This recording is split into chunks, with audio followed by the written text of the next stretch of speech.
Olá, seja bem-vinda, seja bem-vindo a mais um vídeo aqui no canal. Eu sou Armando Vernalha Júnior, fotógrafo, cinegrafista, professor, youtuber, músico, tomador de café, entre outros líquidos. E se você quer contribuir com o meu hábito de tomar café e outros líquidos, contribua aqui com o canal. Você pode fazer isso de três formas. Uma delas é, se esse vídeo aqui for bacana o suficiente para que você faça isso, clique no botão Valeu! Outra hipótese é, se o meu trabalho ao longo do tempo é legal o suficiente para você considerar uma contribuição mensal, você pode se tornar membro aqui do canal ou juntar-se ao Apoia-se. E você também pode comprar os meus cursos que estão lá no meu site, é só dar uma olhada que tem tudo lá. Curso de fotografia noturna, fotografia em preto e branco, fotometria, flash, composição. Vários cursos lá disponíveis para início imediato, com certificado, acesso vitalício e assim por diante. Mas hoje, numa cortesia dos meus amigos da loja Portsar, loja e assistência técnica Portsar, onde você pode comprar equipamentos novos e usados. No caso da lente que a gente vai falar hoje, ela veio da seção de seminovos lá da loja Portsar, em perfeito estado, revisada, com garantia, como todos os outros produtos da seção de usados da Portsar. É tudo revisado, tudo com garantia, tudo com procedência e assim por diante. Mas o pessoal da loja Portsar tem câmeras, lentes, cartões de memória, baterias, iluminação, tripés, acessórios, tudo aquilo que você precisa de equipamento novo ou usado, você encontra na loja Portsar. E tem também a assistência técnica Portsar, porque se você, com qualquer dos seus equipamentos, teve algum problema com eles, fala com o pessoal da assistência Portsar. Eu uso serviços tanto da loja quanto da assistência Portsar, sou cliente de ambos e só tenho coisas boas para falar sobre eles, porque os conheço há muitos anos e sou um cliente satisfeito, por isso falo deles aqui no canal. Além de serem empresas apoiadoras deste espaço na internet, eu sou cliente deles há muitos anos e não tenho nenhum problema em elogiar o trabalho deles e recomendar. Além de ser uma cortesia da loja Portsar, é também uma cortesia do meu amigo Fabrício, que emprestou a XT4, com a qual eu fiz as fotos do vídeo o review da XF 50mm 1.0. Se você ainda não viu esse vídeo, vou colocar aquele card, dá uma chegada lá. Fiz as fotos deste vídeo agora, da 16-80mm, e também fiz fotos da XF 23mm 1.4. Então, o Fabrício emprestou a XT4 e a gente testou aí 3 lentes com ela. Isso gera um material que também virá a ser o review da própria XT4. Então, é uma cortesia da loja e assistência técnica Portsar e do Fabrício, que emprestou a XT4. Sobre a XF 1680 F4 ROIS-WR. Dá uma chegada também na playlist. Eu tenho uma playlist de câmeras e lentes Fujifilm aqui no canal. Tem um monte de vídeos. Então tem review de XT3, tem XT100, tem lentes lá 23mm f2, entre outras coisas. Tem bastante conteúdo ali na playlist de Fuji. As duas marcas que serão predominantes por um bom tempo aqui no canal são Canon, porque eu sou usuário de Canon e tenho parceria com o Canon College, com a Canon do Brasil, e a Fujifilm, porque são as duas marcas com presenças oficiais no Brasil, com assistências técnicas oficiais no Brasil, e que, portanto, para os consumidores brasileiros, eu entendo como melhores opções. Lógico que a gente vai continuar tendo conteúdo de Nikon, de Sony, de outras marcas, mas em virtude da ausência oficial destas marcas no Brasil, tende a ser um conteúdo de menor volume aqui no canal, enquanto Fuji e Canon serão conteúdos em maior quantidade aqui no canal. Dito isso, e lembrando que este modelo de review é o que será a partir de agora, foi já assim na XF 50mm, então eu vou colocar arquivo RAW na tela e mostrar arquivo RAW sem tratamento nenhum, sem ajuste nenhum para vocês verem exatamente o que sai da câmera, mesmo que não sejam as imagens mais vistosas e bonitas, mas que mostrem as características da lente da câmera. E esse será o modelo de review a partir daqui. Vamos lá. A 1680 da Fujifilm, eu pus ela nessa foto ao lado da 24-120 da Nikon, a FS24120. Por que eu fiz isso? Porque 16 a 80 mm na Fuji, considerado o fator de corte da Fujifilm, você tem uma equivalência de enquadramentos a 24-120. E estas duas lentes têm abertura constante f4, então abertura máxima constante f4, abertura mínima constante f22. Assim, nós temos produtos que gerarão imagens similares, quase idênticas, em termos de enquadramento idênticas e com mínimas variações de profundidade de campo e o que quer que seja que pode existir entre uma lente de full frame e uma lente de APS-C. Colocado isso, a gente observa a primeira diferença, que é a diferença de tamanho e que também é uma diferença de peso. A 1680 da Fuji é uma lente menor e mais leve que uma 24-120 aqui da Nikon. E a gente poderia dizer o mesmo das 24-105 da Canon, que também são lentes um pouco maiores, um pouco mais pesadas e um pouco mais caras que essa 1680. Porque uma lente de full frame com elementos ópticos maiores gerarão custos maiores e assim por diante. Então a lente vai ficar sempre um pouco maior, um pouco mais pesada e um pouco mais cara no full frame do que no APS. Sempre há uma generalização, né? Eu usei a palavra sempre, é um pouco generalizado isso porque, por exemplo, a 50mm 1.0 é uma lente grande e pesada, sendo ela APS-C. Se a gente estender o zoom destas duas lentes, nós vemos que a diferença de tamanho permanece e fica aí uma informação sobre como é a operação da 1680 e de lentes zoom similares, que ao dar zoom ela se torna protuberante. Existem lentes zooms, existem alguns modelos de lentes 70-200, 2.8 e 4 de abertura, que ao dar o zoom ela praticamente não muda de tamanho. Já existem outras em que a lente se desloca e se torna assim mais protuberante, mais comprida, que é o caso aqui da 1680, é o caso da 24-120, é o caso das 24-105 da Canon e assim por diante. Então a primeira coisa que eu tenho a dizer sobre a 1680 é isso, ela é menor, mais leve e com enquadramentos equivalentes ao que se espera de uma 24-120 de full frame. É um produto que na mão eu achei uma ergonomia boa, um tamanho bom, um peso muito bacana, uma forma de trabalhar, de operar, os anéis de foco, anel de abertura, tudo muito bem posicionado. Então ergonomia boa, operação boa, qualidade de construção bastante boa dessa lente. Eu achei ela bem interessante, que é o que se espera das lentes aí da série WR, que é uma série com selagem contra a entrada de poeira e umidade. Então são lentes com parâmetro construtivo mais resistente, então espera-se realmente que se até consiga sentir na mão essa diferença, você percebe uma qualidade de construção melhor. No projeto óptico dela, ela tem um elemento ED asférico, que é um elemento de baixa dispersão asférico. Eu explico tudo sobre asférico, esférico, baixa dispersão e tudo mais naquele vídeo sobre o que são as nossas lentes, como se explicam esses termos e tudo mais, dá uma chegada lá. E ela tem outros 3 elementos asféricos, não de baixa dispersão, mas asféricos. Então espera-se uma lente bastante bem corrigida, bastante bem elaborada com esse projeto óptico. São 16 elementos ópticos em 12 grupos, com estabilização de imagem, o OIS, então a estabilização óptica de imagem. Ela tem uma distância mínima de focalização de 35 centímetros, então você consegue closes bastante aproximados com ela. Tem um diafragma de 9 lâminas bastante arredondado. Quanto mais arredondado o diafragma, mais suave o desfoque de fundo de imagem tende a ser.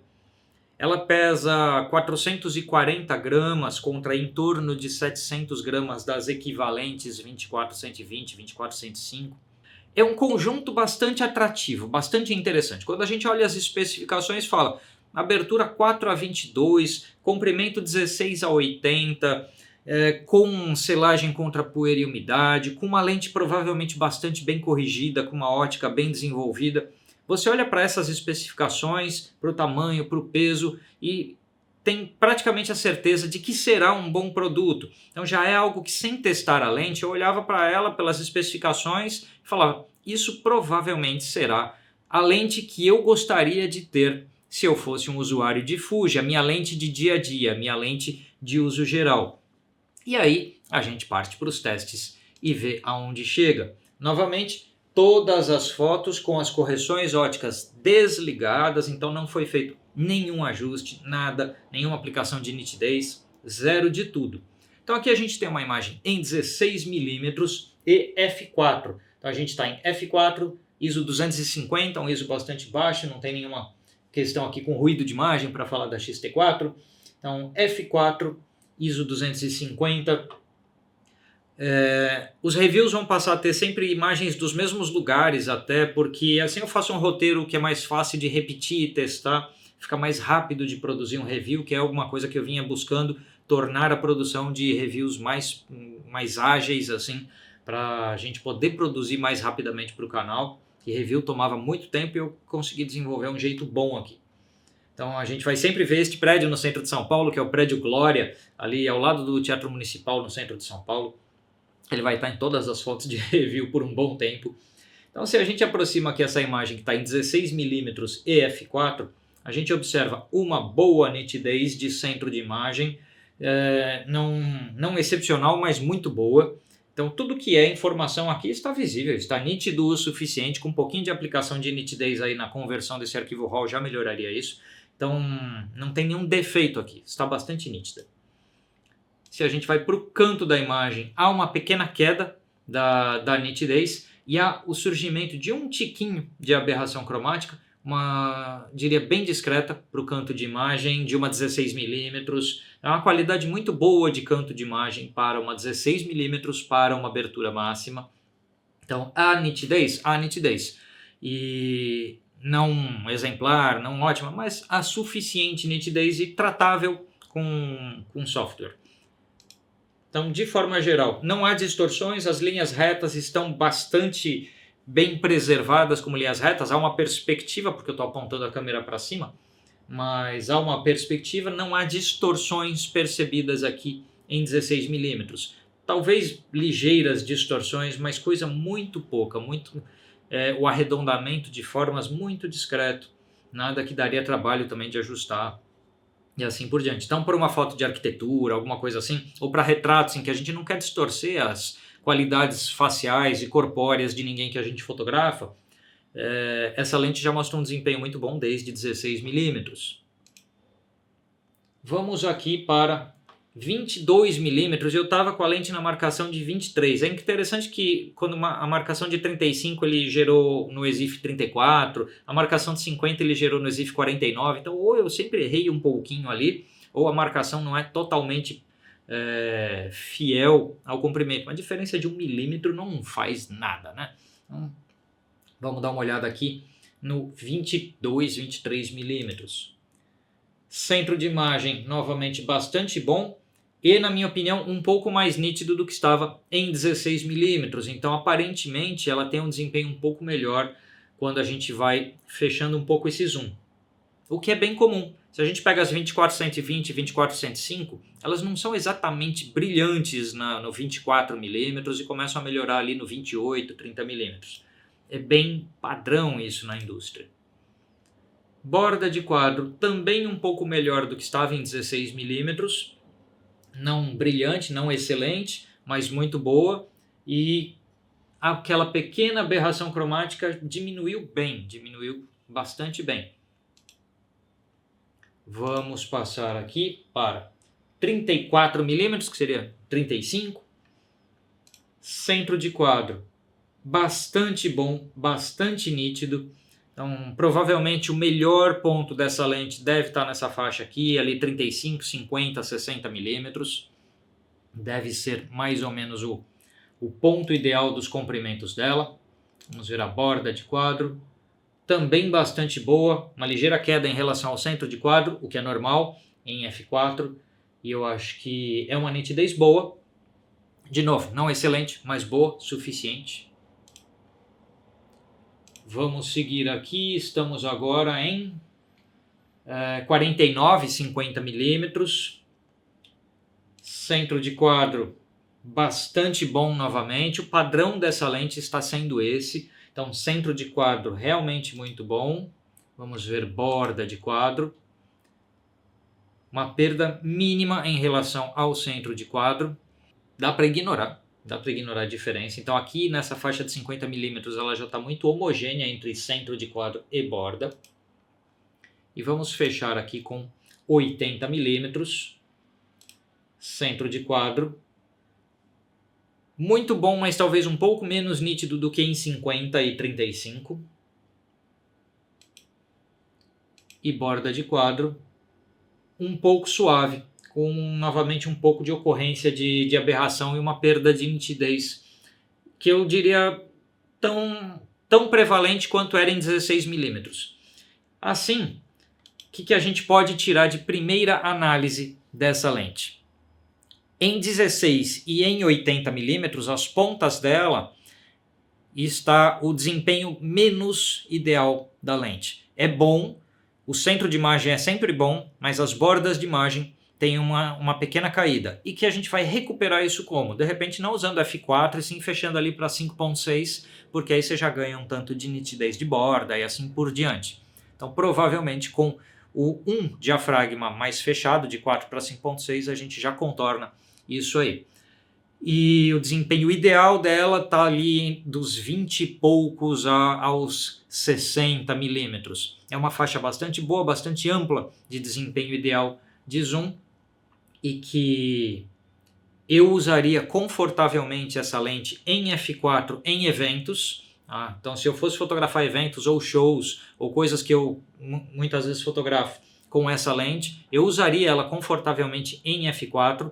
Só que se eu estivesse em f4 fazendo 16mm ou 80, eu tentaria não compor coisas importantes perto das bordas. Então é um retrato, é uma pessoa, é um grupo de pessoas, centraliza isso e não coloca essa informação muito perto das bordas da imagem, que é onde está a caída de desempenho perceptível. Ou então trabalharia ali por 5.6 de diafragma. Isso que eu acabei de falar vale para as 24-105 todas da Canon, vale para a 24-120 da Nikon, 24-105 da Sony. É padrão de mercado esta observação. Se alguém falar que a nitidez de borda da lente é idêntica à nitidez de centro, em abertura máxima, geralmente não. Muito difícil isso acontecer. Se alguém falar que em todos os comprimentos de zoom de uma lente zoom ela tem mesmo desempenho, muito difícil isso acontecer. Geralmente há algum ponto que é melhor do que o outro ao longo do zoom de uma lente. Tá? Então, isso que eu estou falando é padrão de mercado. Vamos dar uma olhada em umas outras fotos aqui também em f4, esta em 31mm, para a gente dar uma olhadinha na qualidade do desfocado, o quão homogêneo, quão bem desenhado é o desfoque desta lente. Então, se a gente olhar aqui o plano de foco, está bastante suficientemente nítido, bastante bom, sem problemas apontáveis. A gente não tem muita prevalência de aberração cromática, há um pouco nas bordas, uma aberração aqui, uma linha azul que está aparecendo. E o desfocado para uma lente zoom, aqui em 30mm, não é isso? 31mm. Para uma lente zoom f4, não se espera aquele super desfoque de fundo de imagem. E a gente já tem um tanto de desfoque interessante, suficiente para separar planos, suficiente para ver um recorte entre os ambientes da cena. Então a gente consegue identificar o que tem lá ao fundo, mas já tem um tanto de desfoque. E esse tanto é homogêneo, é suave, é bem desenhado. E não há muita aberração cromática no desfocado. Às vezes a gente vê manchas coloridas no desfocado, que são aberrações no desfocado, que eu não observo aqui, o que é uma boa coisa. Vamos passar aqui para 49mm, 50mm. Então, plano focado está bastante bacana. E o desfocado bem homogêneo, bem suave e ausente de aberrações, mesmo em áreas bem brilhantes como aqui. É um desfocado muito bem feito para uma lente zoom, mas muito bem feito mesmo. Surpreendente. Eu diria que nesse sentido, a lente mais próxima disso que eu conheço é a RF24-105 f4L da Canon, que teria mesmo grau de desempenho. Assim eu estou dizendo que essa lente se iguala em desempenho óptico à 24-105 da série L, a RF da Canon, o que é a lente que estamos usando para gravar agora e é uma lente excelente. Aqui em 80mm, plano focado bastante bom. desfocado bem homogêneo, então é padrão ao longo dessa lente um desfoque homogêneo, um plano focado bem nítido, bem resolvido. A mesma questão de aberração cromática que a gente pôde observar nas fotos anteriores, a gente observa aqui, mas é pequena. Forma geral, eu posso dizer que é uma lente muito bem feita e muito bem resolvida. Vamos dar uma olhada no que seria ápice de desempenho dela, que uma lente f4 a gente espera que ela vai começar a mostrar o seu auge em 5.6, 8, nessa faixa. Então eu tenho uma série de fotos aqui feitas em f8, então 16mm f8, centro de quadro, esse é o máximo de nitidez que ela vai ter. Eu não observo aqui aberrações cromáticas ou nada que se possa notar, e essa será a máxima nitidez que ela vai atingir. Se a gente vai mais para a borda de quadro, a gente tem um pouquinho de queda de nitidez e um pouquinho de aberração cromática mesmo em f8, mas a gente tem uma diferença de distância de focalização, então há algo aqui talvez caindo um pouco no plano desfocado já, mas há um pouquinho dessa queda nas bordas mesmo em f8 em relação a f4, quando em 16mm. Aqui nós temos 22, centro de quadro perfeito, ideal, sem observações. Canto de quadro bastante bom, uma queda pequena ainda no canto de quadro e uma pequena aberração cromática ainda observável, mas é muito pequena, tá? De forma geral. Tem lentes que são terríveis nisso e essa lente é muito boa. Toda lente zoom terá algum grau de aberração cromática em algum lugar. f8 e 33mm, de novo centro de quadro excelente. Vamos ver borda de quadro aqui do outro lado. De novo, bastante bom, com uma ligeira caída em relação ao centro de quadro, o que vai confirmando os achados em f4, ou seja, em f8 ela permanece tendo uma certa caída de canto de quadro. Aqui a gente está em 49mm, centro perfeito, canto de quadro. Aqui a aberração cromática sumiu, então na faixa de 50mm ela está mostrando realmente o seu auge. Ver o outro canto aqui, realmente nada de aberração. Então a faixa entre 35 e 50 milímetros deve ser o ponto máximo dessa lente. Vamos olhar ela aqui em 80. Então centro de quadro está perfeito. Canto de quadro, uma ligeira caída da nitidez do canto de quadro. Então assim, gente, resumo da ópera da ótica dessa lente. De 16 a 80mm no centro do quadro, um desempenho muito bom em todas as aberturas, desde o f4. Do 16 ao 80, nos cantos do quadro, ela mostra uma pequena caída, sendo que ali na faixa de 50mm essa caída meio de nitidez das bordas meio que sumiu. Então é o melhor ponto da lente, vamos dizer, ela em torno de 50 e f4. Em f8, a caída de nitidez das bordas se reduz ao longo de todos os comprimentos, mas ainda existe, ainda se percebe, mas é pequena e tratável em software. Então, de forma geral, achei o comportamento dela absolutamente similar a lentes 24-105 e 20 da série L da Canon e 24-120 AFS, G, ED, não sei o que lá da Nikon, que são as lentes zoom de alta qualidade e uso geral das outras marcas. Vou deixar a foto aqui dela justamente do lado da Nikon. Então, se eu posso falar de nitidez, é uma lente nítida desde f4, que vai melhorando em 5.6, atinge seu máximo em 8, mas em seu máximo ela ainda tem uma caída nas bordas na faixa ali dos 16mm, dos 80mm. E é uma queda que eu não acho que compromete. Tá? Não é... Você observa em 100% na tela, mas se imprimir uma foto você não vai enxergar nada. Em termos de aberrações muito baixas e no desfocado ausentes. A estética do desfoque achei excelente para uma lente zoom. É lógico que não é a mesma que se consegue com uma lente fixa ou uma lente prime, mas excelente para uma zoom. Ergonomia excelente, qualidade geral, excelente. É uma lente que eu teria? Sim, com toda certeza. Na própria linha da Fuji, a gente tem a 1855 com abertura de 2.8 a 4, RLM OIS, que não é WR, que é mais leve? Sim. Menor? Sim. Mais barata? Sim também. Mas perde no 18 e no 55 contra 16 até 80. Ela não é 2.8 no comprimento inteiro, ela logo vai para f4.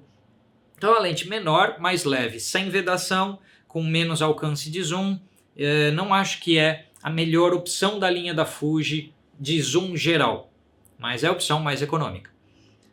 Tem a 1655-28 RLM-WR, aí é 2.8, é WR, mas para em 55 contra 80 e eu geralmente prefiro ter mais alcance de zoom do que ter um zoom um pouco mais luminoso, e ela é maior, mais pesada e mais cara. Eu acho que a 1680 f4 OIS WR-R é a melhor zoom de uso geral da Fuji se a gente pensar relação custo-benefício. Ela é a que mais oferece pelo quanto se cobra por ela. Então, maior número de soluções e de qualidades no preço que se paga. Nesse sentido, é a lente que eu teria de todas as zooms de uso geral da Fuji. Essa, a 1680, é a que eu teria para mim. Tá bom, minha gente? Essa que eu testei, se ela ainda tiver na seção de seminovos da Portsar, vai estar o link na descrição deste vídeo. E também, se eles tiverem alguma delas nova, tal, enfim, os links estarão na descrição do vídeo. Dá uma chegada na loja Portsar, conheça tanto os produtos novos como usados que eles têm. Os usados são revisados com garantia, que é uma coisa muito rara em produto usado no mercado. Ter garantia, ter procedência, nota fiscal, enfim, tudo certinho nos produtos usados da Portsar e também um conjunto de produtos novos muito bons com preços super competitivos. Então dá uma chegada na loja Portsar, agradeço a eles pelo empréstimo dessa lente, agradeço ao Fabrício pelo empréstimo da XT4. Dá uma chegada lá no meu site, conheça meus cursos, seja membro aqui do canal, manda o valeu. Se esse vídeo ajudou você, manda o valeu aqui embaixo, tem o botãozinho valeu. Seja membro aqui do canal, junte-se ao Apoia-se e a gente se vê num próximo vídeo, pessoal. Até mais!